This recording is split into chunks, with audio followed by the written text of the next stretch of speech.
Hello, everyone, I'm Melina, and I'm Aditi. Welcome to an episode of yakking about Bojack. Yes, welcome. Actually, it is not just another episode, is it, Melina? No, we made it after all this time. Yeah, we made it to the final episode of season 1. And this has been an experiment for Melina and I. It is our first podcast, so we're really excited to be here. And I'm so happy that we made it through here. Melina, how are you feeling about this? I'm feeling good too, and I'm hoping that all of you who are following along are also enjoying yourself. Either if you're new to BoJack Horseman or rewatching it for maybe the fifth time ever. And also, for first time listeners to this podcast, I hope you're enjoying our takes and our sort of takes on each of the episodes this season and enjoying going along on the ride with us as Melina discovers the show for the first time. And I try to not spoil her. Try to. Try to. I actually have my notes stuff like don't spoil Melina or this would be fun to talk about with her later. So maybe we'll do a recap episode, midway through the season when some exciting, juicy stuff happens. Keep in mind, we will have an episode. We're going to have a special. So stay tuned for that special and we will break down another episode. Would you like to tell us a summary of this long-awaited episode? Oh, you're right. That's a good point, Melina. So, episode 12 is called Later. It is the last episode in season 1 of Bojack Horseman, and it came out, like the rest of the episodes, August 22nd, 2014. Here, we are fast forwarded to after the release of One Trick Pony, Diane's book about Bojack. And here, Bojack receives the Golden Globe for the best movie that is a comedy or musical, despite the fact that this is a book. Bojack struggles to find what's next, decides now is a time to pursue his lifelong goal of playing his role model Secretariat in the movie about his life. Todd and Mr. Peanutbutter start multiple small businesses. Diane weighs 2 new career opportunities for what's next. Melina, did you hmm think the last episode of the season would be like this? No, I did not. The first few minutes it showed, I almost was like, what happened in the last episode? This almost came out completely almost seemed like a complete 180. I'm like, what is going We on can here? say for sure that you did get a prediction wrong because you predicted we were going to pick up with the ghost panel and we did not pick up for the ghost writer panel. Yeah. Only at the very end when and Diane were talking, I'm like, right, that's what happened in episode 11 at the very end. And episode 11, clearly there's been some time. That's why I said fast forward in the summary because, Yeah. the book has been out long enough that now hmm we're getting awards and recognition. And I don't think they mentioned what month it was in the previous episodes, but now we're January for sure. They make it very clear this episode that it is in fact January with the Halloween in January idea that Todd and Mr. Peanut Butter have, which, okay, this is something I really want to bring up. It's an hmm aside. Halloween in January. When they first come up with the idea, I'm like, oh my god, this is Todd's regular hijinks. It's completely crazy out of nowhere. And I didn't think of it as that big of a joke. But my favorite part of that whole sequence is hmm at the very end, Bojack loses the role to Secretariat, even though he's more qualified, because Andrew Garfield, who again is like another return to Andrew Garfield was a role with Sarah Lynn, he's an hmm important character. He gets it instead. So Bojack hmm loses it. But the reason he gets the role back is because Halloween in January, the third person who falls in, Andrew Garfield. And then he gets, and I thought that was hilarious. That payoff for that writing actually made me laugh so hard. I love the writing on the show. I think it's hilarious, but I also think it's very poignant. And we do talk sometimes quite a bit about the more serious topics, but I wanted to hmm highlight something that was funny. I mean, it's also sort of like, do you remember that episode where Todd was in jail and Yes. then Bojack? I think he was stealing a D, and then he inadvertently broke Todd out of jail. Yes. So this is almost After like that, telling him in that he reverse. couldn't pay his $50 bail, he bought Diane a restaurant. I love that. Yeah. So this was kind of almost like a reverse thing where Todd inadvertently helped Bojack out with his Yeah. business and getting rid of his And abandoning their rival. businesses. They had, what were their businesses? They had Oh, Halloween in January, which, yes. Melina, would you shop at a Halloween in January store? Well, I mean, so I don't really shop for Halloween much in general. I'm not one of those people who dress up much. Yeah. Not even cosplay, Melina? Actually, no. I've tried to convince you to cosplay and it has not worked out.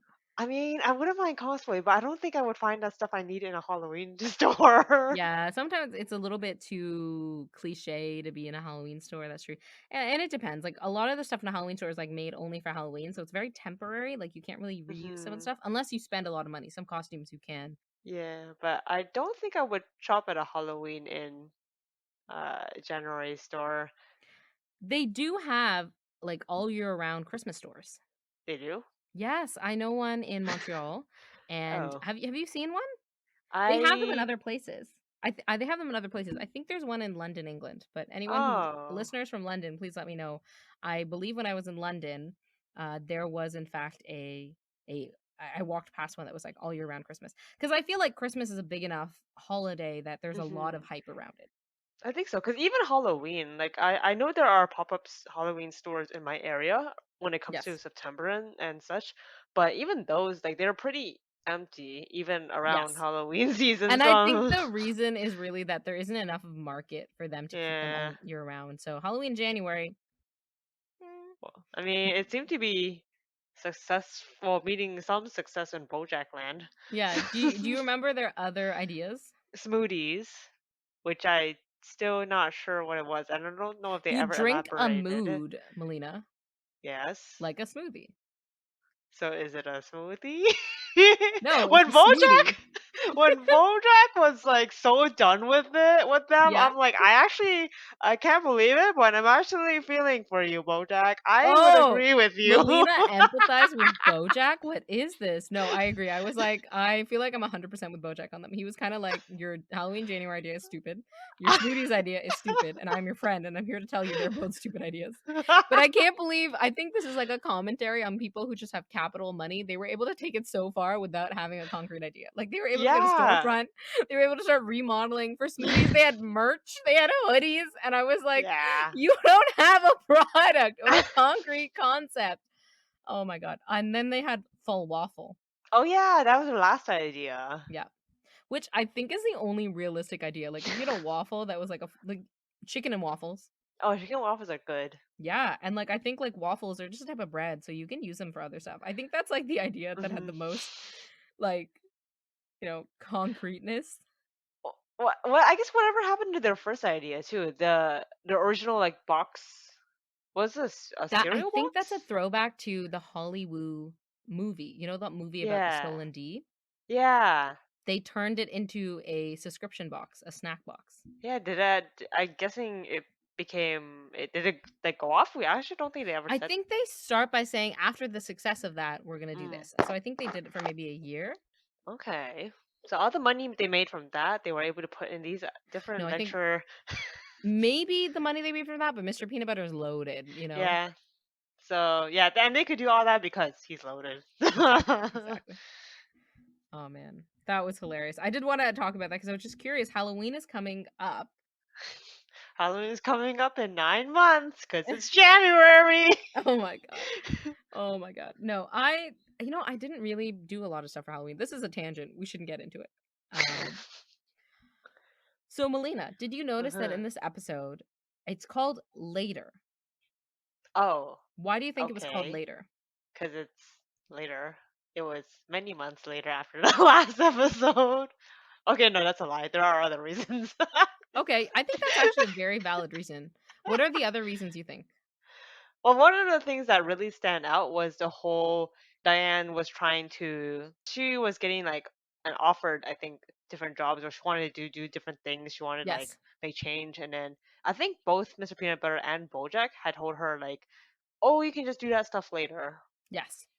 And even Princess Carolyn told her that. Princess Carolyn said there's always later when she was Oh selling yeah. her the Yes. job as a character consultant on Secretariat because she wrote the book. So they're like, Mhm. be a character Mhm. consultant. It's a cushy job. You don't have to leave. And she's like, no, but I want to do this work with meaning. And Princess Mhm. Carolyn says her philosophy is there's always later. Mhm. And I feel like the fact that this episode is named Later and most of the characters are really giving their life advice, I want to break that down. But the Mhm. idea that there's always later, I think is somewhat ironic in this show. So we need to pay attention to that. Pay attention to there's always later Uh-huh. and why that's kind of ironic. And here Aditi is not spoiling anything for me at all. I'm not. I'm just guiding the show watching experience. Listeners, if you think this is wrong, you can tell me to stop. And I will. You know, I'm always open to feedback, but for now, I haven't heard anything, so I'm just giving Melina some hints of cool, fun things to look out for. Okay. Did you notice anyone else's life philosophy? Oh, I do remember there was one for Mr. Peanut Butter. It was actually kind of depressing, if I recall. Oh, yeah, I have it written down. It says, the universe is a cruel, Yeah. uncaring void. The key to being Yeah. happy isn't to search for meaning, it's to just keep yourself busy with unimportant nonsense, and eventually you'll be dead. Yeah. And that's like pretty the opposite of what we are getting from him, like got from him before, the way like how he acted. So it's like interesting, kind of dark. I think you mentioned before wondering whether Mr. Peanut Butter's like there's any deepness inside, and we'll talk about deep down Mhm. later. Mhm. Speaking of which, but I think that Mr. Peanut Butter is really leaning into the philosophy of nihilism. You know, when he's talking about his life philosophy, saying life has no meaning and it's cruel, and it's sort of very much leaning into that nihilistic viewpoint. Very different for Mhm. his Mhm. character previously on the show, Melina, as you mentioned. But at the same time, I think he does derive some joy, maybe not complete happiness, from his utter nonsense that he's filling his time with, like him and Todd's ideas and acting. He seems to genuinely enjoy that too. So it's very contradictory. Mhm. I might be reading too much into this. I mean, he is also not just nonsense. Like he is successful in his work and stuff. So it's not Yes. like he just did things nonsensically and randomly. Yes. We need to find out more about him because there are dark parts. Like Yeah. not only that one, but also before when with like his concerns about his marriage with Diane and being like, Yes. oh, he'll be happier without her around. It's like I need to know more about you, Mister. Ah. You know. Diane's sort of life philosophy. Do you remember Hmm. that? I remember she said she wanted to change the world or something like Oh, I that. think I definitely want to talk about that because I feel like that's something I feel all the time. But Diane, at the end, when Bojack tells her about how he won the Golden Globe, did you notice this Hmm? episode? Hmm? Bojack held the Golden Globe almost the entire time. Oh, It was no, in I his did not. hands in every single scene. Wow. I guess he's really hoping that that Globe will make him happy. Yeah, I think it was one of his goals. Like, I think for Yeah. Horsing Around, he didn't get a Golden Globe. It was nominated, but he never won. Ah, And okay. so he's holding this around, and that's why he tells Diane, I finally got what I want, right?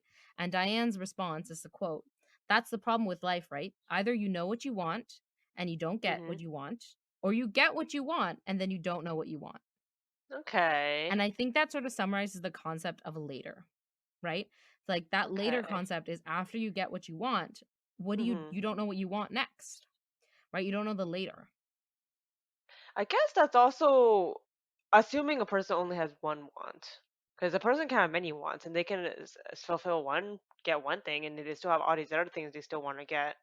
I Yes. guess the question is there really like an end to how much you want? I don't think there is. But I also think in this assumption, you're right. They think of like one big want or they think of Mhm. like a as like a line of wants. And if you have multiple wants and you just shift and the one that's your Mhm. one goes to the priority, but it kind of I might be misremembering, but I remember when I first learned about like with this philosophy about really that all want is suffering, and I might be mis quoting this. I think it was something like living is suffering or something like that. Okay, so you're right. In rendered in English, it often says life is suffering Mhm. as the most noble truth. And suffering has many different meanings. And Mhm. I was always taught that it means that your want is what is the Mhm. cause of your suffering. And in some ways, that sort of always wanting something makes you Mhm. always feel like you're empty, like you're lacking something. And so it Mhm. always leads to that cycle. And Mhm. I think that when you finally get something, as Diane mentions, you're kind of confused because you're so used to having that as an empty spot and needing something to Mhm. fill it. So now that cycle is sort of broken and you are lost. And I feel like Diane and Mhm. Bojack are both there where they both gotten what they wanted. Diane has a successful book. Bojack finally got his Golden Globe. He's getting his critical acclaim back, and Mhm. he's being loved by people. But they both need something more. They both have to figure out what's later for them. Yeah, and I also think that they thought that this achieving whatever this is, like Yes, for Bojack, it was getting the Golden Globe, and for Diane, it was publishing a book. yes. I That was think famous. Like I think Diane wanted like a yes, book that was yes, which did, but I think that they kind of both hoped that, or I don't know if they hoped, but it's like they thought that this would sort of fill the void and suddenly make them like happy and yeah, change everything, and yeah, they would be like complete people. And I yes, think that happens a lot in real life. Like people are like, okay, they just if they achieve this thing, or they then everything's gonna be fine. But then when they actually achieve it, they're not as they don't feel as like great as they expect to, yes. and then they wonder like, oh, what's Yeah, wrong once you with get me? what you want, you don't know what Mhm. you want. And I would argue that's actually because you don't really know what you want. Because it wasn't really the Mhm. Golden Globe or the book that Diane or Bojack wanted. I think they wanted to Mhm. be happy. And Mhm. you can be happy today. You don't need to get that to be happy.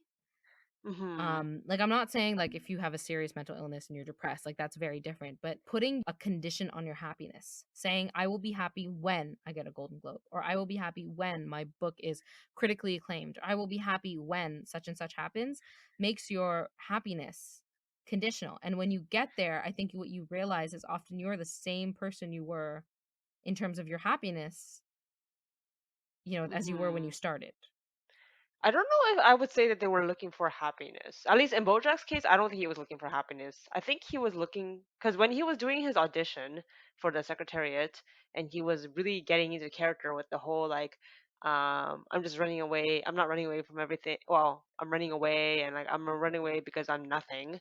It's like I think he was hoping to fill a void. Like he wanted to be something rather than nothing. And so he thought that writing this, well, at least my impression is that he thought that writing his book would make him be something. Yeah, I think it made him want to be something because you're right. He thinks he's only something in like the perspective of other people. Like he needs to be validated by other people to actually have meaning for himself. Like, But now that he is getting validated, he's because he at the end, especially I think very last scene, it's like we do have someone that comes up and tells him like, "Oh my gosh, your book is so amazing! It's changed me forever." He's like, "Really? It did?" yeah, Like because he hasn't he. exactly. It's that feeling of like he hasn't really, he still has that void. I think he was looking for something to fill that void. Mhm. So you're right. It Mhm. wasn't exactly happiness. I don't think it was for him. Um, but I feel like discussing the last person's logic, which we're hitting to Secretariat. The whole episode opens with Secretariat talking Mhm. about why advice to Bojack when he gets sad, and he tells him to keep Yeah. running no matter what. And he says there are people in life who will slow you down, hold you back. Don't look back. There's nothing for you behind. All that exists is what's ahead. What did you think And of that advice? yeah. So it sort of is like running away, kind of. And it actually really gave up a strong impression of like running away from the past. And especially to me, especially I think it especially made it kind of concrete when the secretary committed suicide, Yeah. like less than a month later. Like he tried to run away from whatever it was that was in his past, but he couldn't escape from it, and it was engulfing him. Maybe there were other things too. We don't really know too much. But then he committed suicide.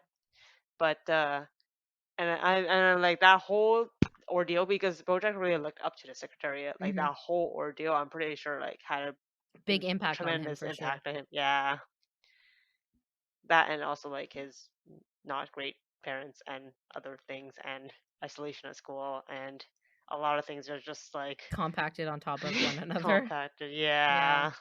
And I think that there was a little bit of sadness with Secretary because he says that when he's saying that quote, he's saying like you keep moving forward and you cut people out of your life and you just keep going. Mhm. And he says all Mhm. that exists is what's ahead and there's nothing for you. And at the time, and when Secretary does commit suicide, he's got embroiled in a scandal where I think he thinks he cannot run forward. And I just want to Mhm. make a statement here that We're talking about some very serious concepts of suicide, and if you need help, please call a helpline, because it's very serious. And it made me really sad to think that I feel like Secretariat felt like he had no options. He had Mhm. nowhere to run forward to. Mhm. And Yeah. yeah, and it like I don't think his philosophy is wrong. Like I think it does leave a lot of bridges burned, and it can leave you very lonely. If you just keep cutting people down who will slow you down, and you keep, running away from everything, it can be really like isolating. And if you Mhm. run out of places to run, you can feel trapped.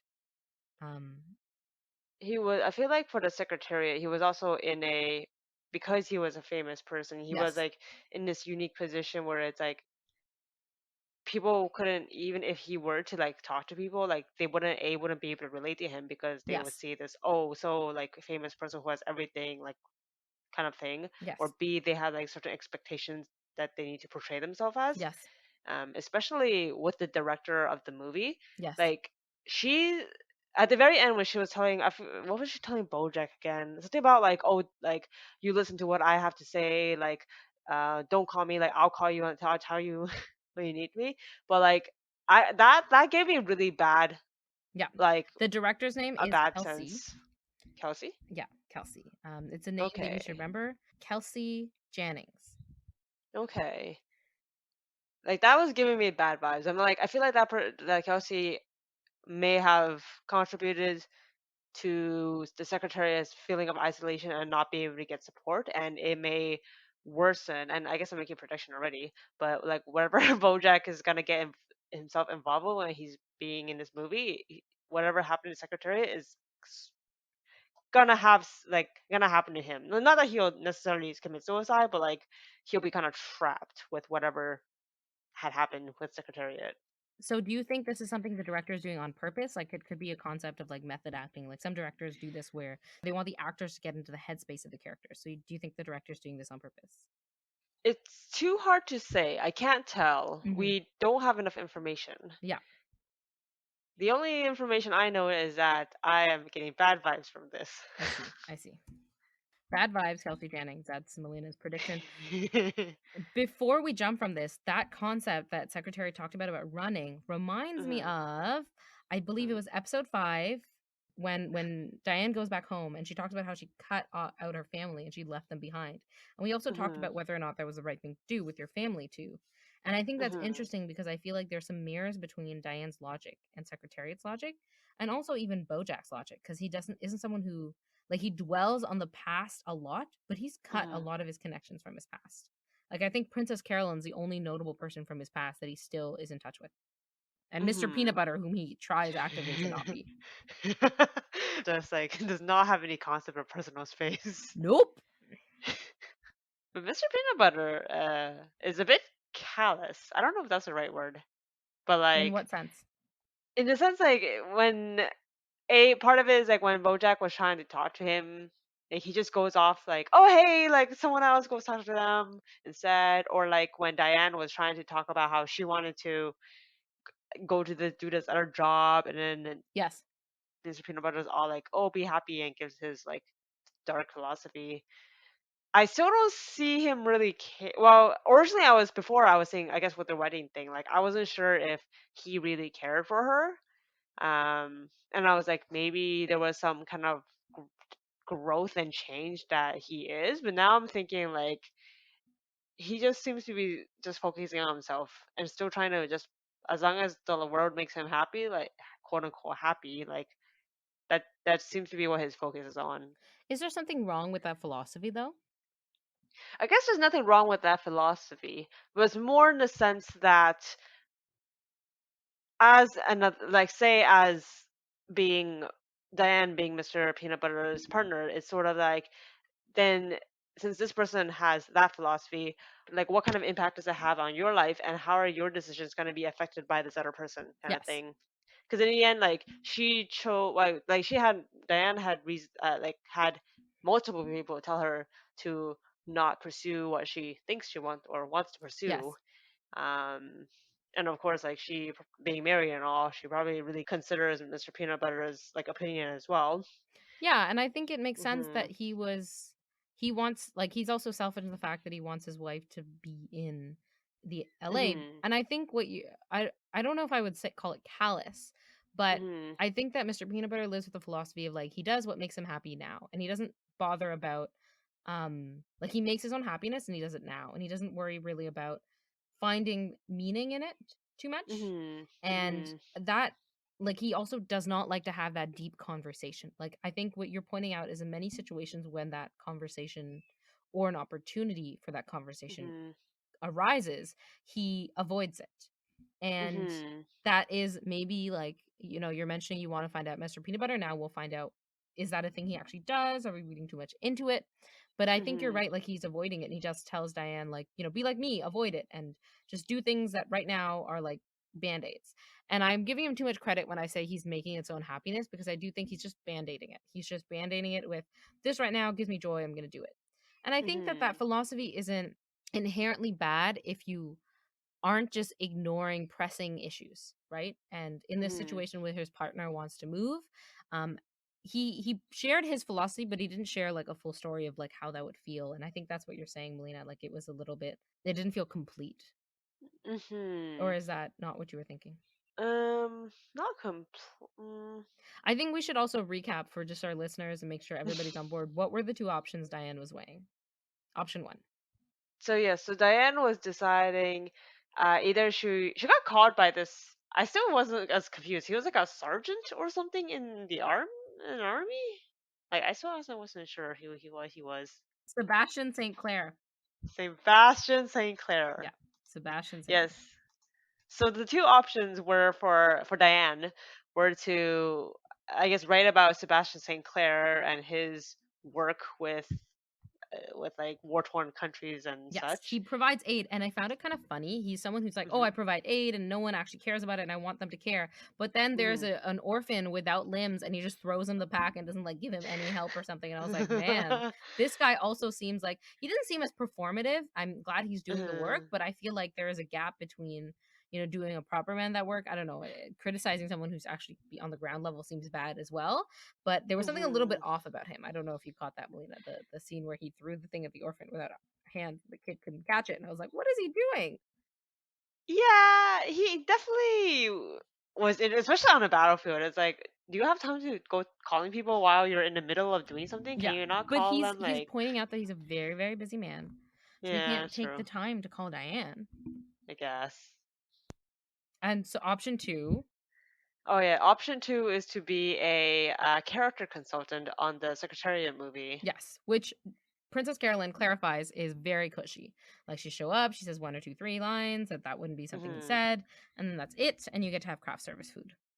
Mhm. And then Diane seemed to, and she was saying that she wanted to make change in the world. Yeah, because I think that Diane I think this is like a thing about like what she wants and what she didn't want. Like she got a book with success, right? Mhm. But I think what she realized is she changed people's minds. Her writing was amazing and powerful, but she changed their minds on a Hollywood actor Mhm. opinion. And I feel like Diane feels like this disconnect with her philosophies and Mhm. the work that she wants to do and the impact she wants to have and what she has done. And I feel like I relate to Diane a lot of ways. Like when I was younger, I really wanted to shape and change the world. I think right now, especially with like when like all the stories we hear about are people who are doing things to change the world or better the world or advance the world. Not all the people. There's also tons of Yeah. people who are doing like their own thing. They find something they love, they're passionate about, and Mhm. they may be revolutionizing their field or they might be doing a good job in that, but it may not be Mhm. like changing the whole world, right? And I think Mhm. that understanding that we are one person and oftentimes the spikes that we see in like societal change is cumulative knowledge built up over Mhm. time, right? It's like Yes. even when it came to Marconi sending the signal across the Atlantic, which was very important. And like that helped lead to even like Bell. Like we build on top of Mhm. what we learn, the collective human knowledge, and we sort of share this information, and it moves on and forward. And I think that The idea we have that one person can change so much of the world is a lot of pressure. Mhm. The story that's sold in Hollywood about one person who is a genius, which can happen, also often erases the struggles that you have with people and sort of the support you get, and also building on top of each other's knowledge. Mhm. And I think that that makes someone, especially like Diane, who has this concept, I think, of wanting to change the world Mhm. single handedly, feel like Mhm. there's something lacking. And especially, and not just Hollywood, but even in when you think about like inventions and stuff, like Yes. you think of like the one who actually makes the invention, Yes. like, We and then That's how it's they like, teach it in what? school, but it's often a very Yeah. like even especially when in 2021, the invention of the vaccine is often credited to Edward Jenner because that's where the Okay. word comes from. He basically, without consent, I think, gave a bunch of kids the cowpox vaccine to help them vaccinate against smallpox because milkmaids weren't getting smallpox because they would get a smaller variation of that virus, which was cowpox. And he's credited with it. But before he even made that vaccine, so many people did Mhm. something similar to that, right? And I think that he sort of built on top of that idea, whether he actually had direct information of that idea, like this sort of builds on our human conscience. And Mhm. the fact that old wives' tales already said that milkmaids don't get smallpox. And that Mhm. was a place that he looked at, right? So like you build on top of existing knowledge a lot of the time. And I think we put a lot of emphasis, you're right, with inventions on that single person who did it. That's the name we remember. That's how we're taught in school. Mhm. And that makes us think it has to be me who's that single person who does this change. And I think that's why Diane's like, Sebastian St. Clair is like a single person who's doing a thing. That seems Mhm. exciting. If I'm part of that, if I'm close to that, Mhm. she'll get some of that rubbed off on her, or she feels like her life will have that meaning. I don't know. I'm reading maybe too much into this. What do you think? Well, and that makes sense. Like that, especially since like it, and as we know from her, like with her family too, where they were like they didn't seem to want to, like she always had these ambitions from the sounds of it, and her family's always seemed to have like looked down on it or said like, nah, you can't do anything kind of thing. I feel like her wanting to do this is also sort of like a way to, I guess, prove them wrong Yes. as well. It's like to get back at them. And Mhm. because she's felt so suppressed by her family, or oppressed rather, I guess is the better word, but she's felt like she had to fight for that and do something that actually makes them feel like, see, it was worth it. Mhm. Mhm. So maybe it's the same problem as Bojack, where she thinks like she needs that validation too. Yeah. When looking at other people, it's easier to see them in an objective way and Yes. like give advice and like thoughts and stuff in an objective way. But when you're looking at yourself, it's like not the same because you have a lot of biases that. Oh, 100%. Hmm. It's very different when you're talking to yourself. We have very different self talk, and that can Hmm. be a really long journey to fix that. Yeah, very different standards for like ourselves versus other people. Speaking of reflecting on ourselves, Hmm. Bojack asked the question last episode, is Bojack good? And Melina, you predicted that we would pick up from there. I'm sorry you got your prediction wrong. What did you think about them not putting that clip in?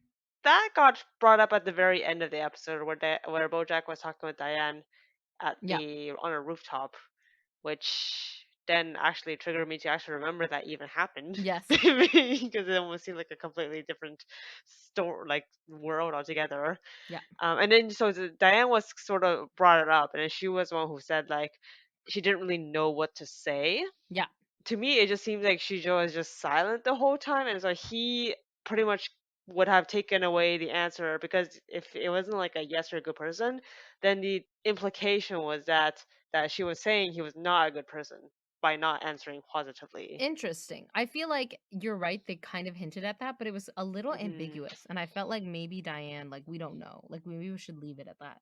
Well, so that's what we were assuming from that like episode, but now because she brought it up and she was saying that she doesn't believe there's a deep down. She thinks that we're just how we act, Yes, like what we do is what we act. I feel like that's kind of a way of not explicitly saying a person's good or bad, but but it's more so that because I don't think she thinks Bojack is a good person, but she also doesn't want to say that he's a bad person I see. because that would probably send him off to who knows where.